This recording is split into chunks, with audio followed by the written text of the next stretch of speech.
Hello there, I'm Colleen. I'm Anders. And I'm Daniel. We're three nerds that met through our love of science fiction and fantasy storytelling.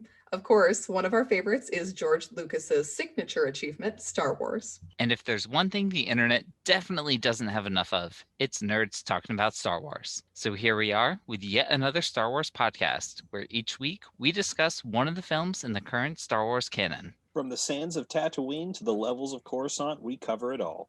Yet another Star Wars podcast is available wherever you get your podcast and is part of the Forgotten Entertainment family.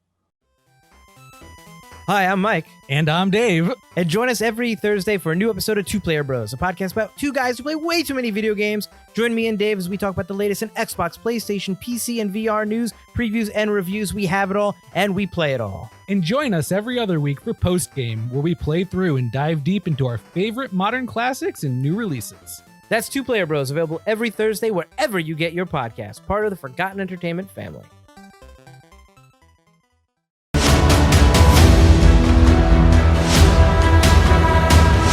Hello there, and welcome Nerdy Knights to the Well-Rounded Table, two Bohemian Geek Studies, where we take extremely dorky dives into our favorite fandoms. I'm Colleen McMillan, Jedi Master and Rebel Scum collaborator. I'm Republic Captain Daniel O'Brien. And I am Pirate Jedi Anders Drew. But no matter what rank you carry, one thing will always remain constant. Much to learn we still have. Indeed. Today we're going to learn about rescues. Today we're very excited to give you our initial reactions and theories for the newest episode of The Bad Batch. There will be spoilers for this episode as well as rampant theorizing about future episodes. So if you'd like to avoid that, tune into our other Rebels coverage, see what the Ghost Crew is up to instead. But if you have seen this episode, grab a drink from the mess, bam, and join us on this rescue mission as we discuss The Bad Batch episode 12, Rescue on Ryloth. No mystery in that title, you guys. It's pretty much what happened. None at all. Let's punch it, Anders, with our episode recap. Absolutely. So we start off, Rampart is absolutely lording his victory over Cham Syndulla, and Hauser is not comfortable with it. Chad was known as the liberator of Ryloth, but now he's going to be known as the traitor of Ryloth after the attempted assassination of their senator. First of all, wait, that guy survived? We're only at attempted assassination? No, I wanted him dead. That was the one good thing about this whole thing. Come on. Only got hit in the Leku. Yep. Didn't pass through. Those Leku are really fleshy. So Rampart orders Hauser to comb the planet and find Hera and anyone connected with Cham's movement and arrest them. We ain't found shit. Right? Oh, man. Yeah, so while they haven't found shit, Hera contacts Omega and begs her for help. Hunter is not too keen on taking the risk or the fact that Omega gave away their channel, but they agree to survey the situation. So the Bad Batch meet up with Hera and Chopper at one of Cham's outposts. And Hunter again says, look, the mission is not worth the risk, but Omega points out that Hera knows the planet better than anyone. So the crew observes the military presence in the city, but they are spotted by a probe droid. Every single fucking time. Goddamn. Every To be fair, that is what the probe droid's job is. It's true. They are doing their job very well. Yeah. So Rampart wants more of the dissidents arrested, but Hauser isn't sure that's the wisest decision. Rampart's frustrated with Crosshair, aren't we all, who has yet to capture Hera. He's like, He's a child. You haven't done your job, Crosshair. Wow. Shade. Do not throw shade at the sniper, maybe. Hera and Omega plan a strategy to use to rescue her family. One team will attack the refinery as a diversion, and the other will sneak in and rescue the prisoners. Yay. Yes. So, of course, as all plans do, it hinges on Chopper. He must try and disable the cannons around the outer wall, but unfortunately, even though he electrocuted another droid to gain access, something's going on. He's not quite as good as he's going to become later. He can't access the cannons. So Omega and Hera decide to improvise. They steal a shuttle and shoot them down by force. That was one of the greatest moments in this episode. The Havoc Marauder also at the same time begins their attack on the refinery. The diversion's on. So Hauser is concerned and he wants to aid the refinery defenses, but Rampart is determined that he stay and guard the capital. Crosshair realizes that the refinery is just a distraction. Asshole. I'm so mad that he called it. So really he sets a trap for the escapees. Hauser, though, makes his choice and he warns the prisoners to go the other way. and he himself walks out and begs his troops to recognize right from wrong. A few of them do lay down their arms, and Crosshair orders the rest to be arrested. I was wondering if this is going to be like, if this is the incident that like pushes Tarkin to be like, nope, clones ain't worth it. I think it's definitely gonna snowball in that direction. Yeah. Mm-hmm. This is the spark that will light the fire of the clone rebellion. Yes. Guessing it doesn't end very well, everyone. The Bad Batch escapes with the prisoners and brings them back to Ord Mantell, where they part ways. Hunter refused, of course, to accept payment because he's a good dude. Back on Ryloth, Crosshair asks for permission to hunt the Bad Batch across the galaxy, which Rampart grants. Dun dun dun.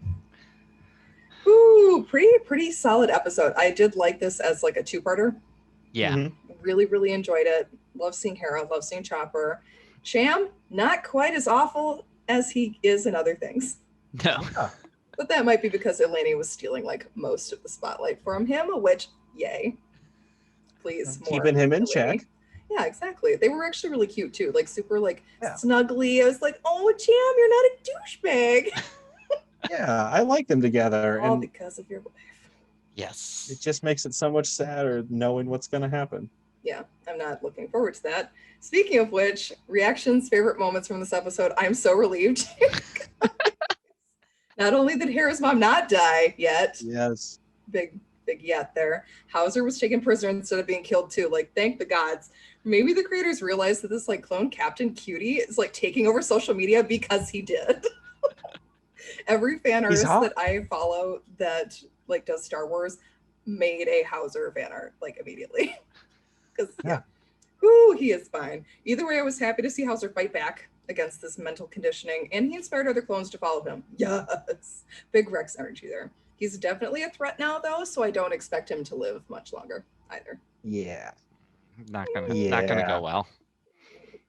I mean, I definitely am happy because this went better than I expected.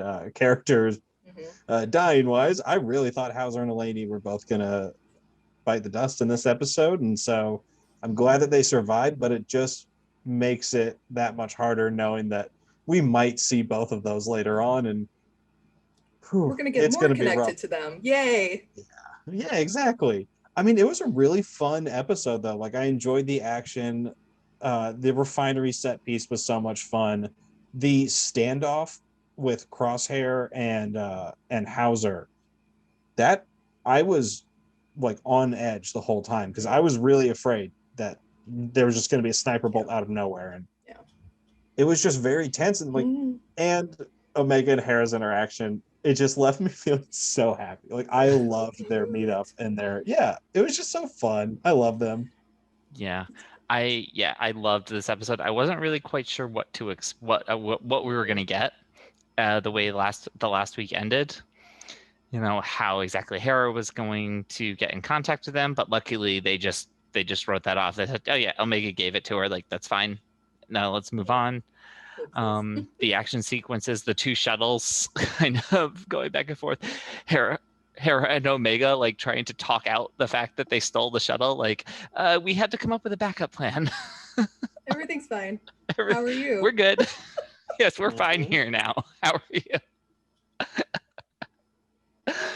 Chopper just messing people up left and right as always. And yeah, I think you guys said it. Some of the better moments. Hauser stands.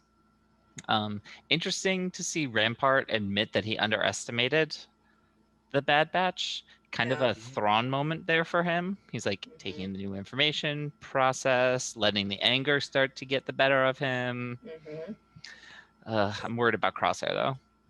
Yeah, I mean Crosshair's a tough hang, but I'm worried about where he's gonna end up. Same. For sure. Same. Oh man. Okay, moving into our favorite moments. Hauser's stand, my favorite thing in this episode. Love this look for him. His ability to see past the chip's programming reminded me a lot of Gray, who was one of the clone commanding officers in Caleb Doom's group during the Clone Wars. After realizing that he was hunting a literal child, he basically rebelled against the other clones in his ship and caused it to explode, which allowed Caleb to escape. And he apologized. Like, he's like, I'm so sorry for what we've done. Like, in case you want to cry a little bit, everyone, go read the Kanan comics because you will cry. And then, of course, I loved that ending shot of Crosshair. He looked like super mysterious and also super creepy. Like, I can't wait to see like what he's up to. Like, what gears are turning in his head? Like, does he want to find them so they can de-chip him, or is he trying to find them so that he can kill them, or maybe both? Yeah. Very intrigued for what's coming with him. How about you, Danielle? So I have to agree with your moments. Like, those absolutely stood out for me. My roommate and I, after the episode was done, we immediately turned to each other and we started talking about Crosshair, because we can't tell if he wants to join up with them and he feels conflicted and sad, and like if he misses his brothers at all, or if he wants to kill them, or if he doesn't know himself until he finds them.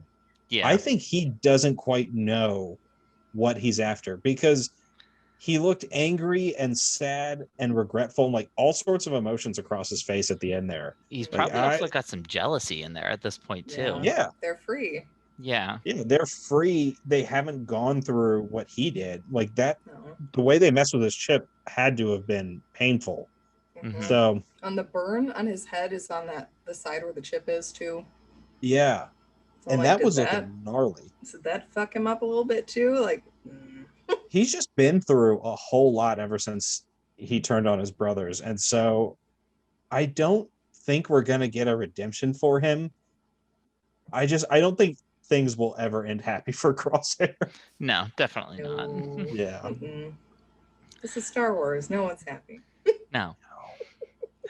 I gotta say, in addition to the moments you guys have already said, a couple of my favorites, Hera kind of like getting the feel of flying the shuttle was just incredible, because knowing how great of a pilot she's going to become, and when she like lets herself just feel it and she gets into it, it's amazing. And some great standout moments from Omega here in this episode, like shaming Hunter into being like, what do you mean we're not going to take the risk? Like, I would for you. You were family. This is her family. We're going to help her. This is what we do. We help people. Hunter's like, damn it. And then also, and also Omega talking about how they're all her brothers, and kind of having that like small moment with Hera, be like, these guys are my family.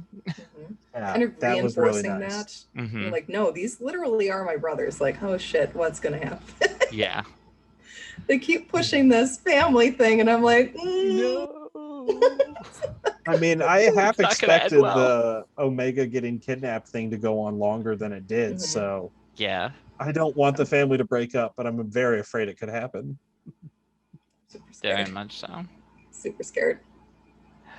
All right, so let's move into our Easter eggs, connections, and callbacks. Not that many for this episode, as this was the second part of a two-parter. A lot of like the direct Easter eggs and stuff were kind of were in the previous episode. But to me, this whole episode was very much an homage to Rebels. It was structured in very much the same way. A secret communication.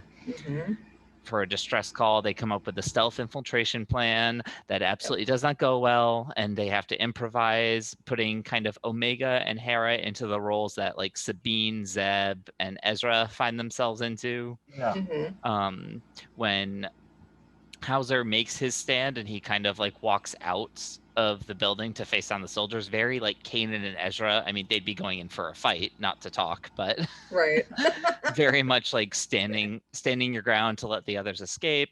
And of course, cap it all off with Chopper sneaking around murdering people. Yeah, I'm not mad. Not as much murder as he'll get up to in the future, though. Not as much, but he's definitely just sneaking around, like just shocking people and fucking shit up. He's like, I'm getting used to this, guys. I kind of like this. I got a taste for it now. Yeah. Soon his gears will be soaked in blood. All kinds of blood. Many different species blood. Okay, so then we have another one at the end of the episode. Hera mentions that Tech showed her how to scramble a ship's signature. Yes. I loved that. I was going to mention that as one of my favorites until I saw this on here, and I was like, all right, we got to bring this up. Amazing moment. This is something that becomes super crucial on the Ghost later on in Rebels. Like, they make it, that's why it's called the Ghost. It's because they can disappear. Like, good job, Tech. Yay. Absolutely amazing. And then we also have Orn Free Ta. He's not dead. So it makes sense. Rampart did say it was an attempted assassination, and he did just get hit in the leku, even though I thought it was I thought he got hit in the head, but right. But so Ta is alive in Lords of the Sith, a canon novel, and it's nice that they did not retcon another book detail like has happened with the Ahsoka novel and parts of the Kanan comics. So it's good that they're sticking to the books and keeping that canon alive. Yes, I like that. It's a good mix. Yeah. Even though I would like them to bring back the Kanan comics. Please, it's so I good. haven't read the Kanan comics, so I'm very happy with what we got at the opening of this season. Yes, the opening of this is very good. It's not quite as gut-wrenching as what happens in the comics, but I do like that they kind of pair Kanan with Hera already this early. Like, they've both been saved by the Bad Batch, by Hunter. Like, yeah, these two get to be a couple and have a baby because of you guys. Good job. Okay, next we have our predictions and our questions for next week's episode. Crosshairs on the hunt, y'all. I think we're going to get the bulk of the end of the season is going to be Crosshair's hunt for the Bad Batch, which I'm super stoked for. But I also think we're going to check in on Ryloth again, especially if we don't get a season 2. If there is an announcement for season 2, I'll bet we don't get back to Ryloth until later, which is fine because I would love there to be a season 2. The search for Boba. Yeah, I don't know, because we've only got 4 episodes left. I think Crosshair's hunt for them, that's going to take up a lot. I'm starting to wonder where I think we do have to go back to Camino at some point. Yeah. Maybe we end the season. And now I'm not sure if Crosshair is going to be the one to do that or if like Fennec is going to come back into play. Or potentially, because I'm starting to wonder what's going to happen to Hauser. I wonder if he's going to end up in the machine to try and have his control chip jacked up. And I hope not. And if that happens, that could seriously like mess with his head, and he kind of ends up being that. I mean, it's kind of a cliche where like the former friend who's now under mind control all of a sudden is facing you down. Don't make him the one that kills Eleni. Please, God, no. Don't do this. That could happen. Well, maybe not even Eleni, but just like finding himself facing off against the Bad Batch in that way. So we'll see. I see it. I don't know. I think it's more likely that the Empire executes him to make a statement. To make a point, yeah. That's the sad future I see for Hauser. I don't want it to happen, but him and his glorious hair. Please don't. Please, yeah, the hair is too good. I don't think we're going to go back to Ryloth this season. I think they're saving that either for season 2 or for like a mini series somewhere later on that kind of explains the start of this, where we would see, unfortunately, the perishment of Eleni, no matter how much we don't want to watch it. But yeah, there's only 4 episodes left, so I think we're just going to be barreling ahead. I could see them doing this as like a big 4-episode arc. Yeah, for sure. Yeah. Or maybe like one more standalone and finish off with a 3. Yeah, I'm with both of you in that I think we're going to get a huge chunk of this, for the rest of the season being the Crosshairs hunt. Now, Colleen, you said something way at the beginning of this recording that made me like put my tinfoil hat on and start thinking. You said Clone Rebellion, and that got the gears turning. And I'm thinking back to, of course, I'm going to reference it because you guys know I'm the video game nerd. The 2005 video game Star Wars Battlefront 2, in which one of the plot points in the campaign is that the Kaminoans revolt against the Empire using clones on Kamino, and that is such a neat story idea. And I really hope.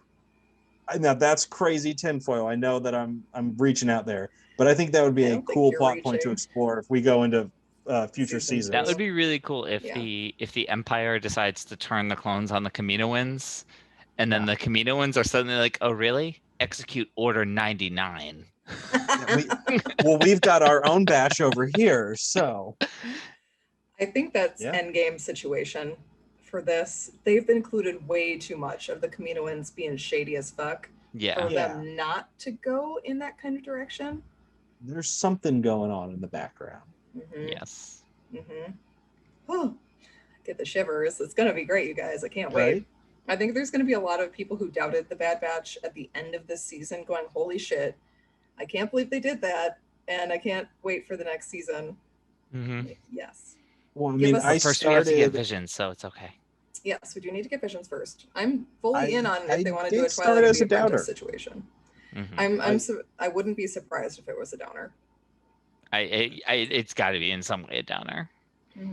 Well, I have to admit, I doubted the Bad Batch before the series started. I mean, And I wasn't excited. I was excited, but not like wasn't good. This whole season has sold me, and like so far, it's been amazing. So Mhm. I think it's poised to cap pretty well. Like the story pieces are all set up. Yes. So I would be very disappointed if we don't get a season 2. But I think the reception it's been getting, I'm pretty confident we'll get one. I think so, yeah. We're ready Fingers for it. crossed. We will take all you have to give us, Dave Filoni. Please and Please. thank you. Please, all right, please, everybody. I know. Please. We love you, Dave. Please give us more. That's it for our Bad Batch coverage today. Please follow us wherever you get your podcasts and leave us those 5-star reviews. Check out our website at bohemiangeekstudies.com where you can catch all of our episodes. Enjoy my book corner. I promise I'm going to get it back up and running soon. It's been very busy, y'all, where I'm reviewing Star Wars literature. And contact us through email and social media. As always, keep telling other nerdy knights to join us. That really does help. You can also head to ForgottenEntertainment.com to check out all of the offerings from the Forgotten Entertainment family, including yet another Star Wars podcast in which Anders, Daniel, and I dissect the Star Wars canon movies and maybe dip into some Spaceballs, hence our giggling earlier in this podcast. We did just wrap that up, but we will be having more content coming for that, we're sure, because there will be more Star Wars to come. Until next time, y'all, get our little blasters and chop hands up. Keep those episodes streaming. Bye, everybody. Bye, everybody. Bye.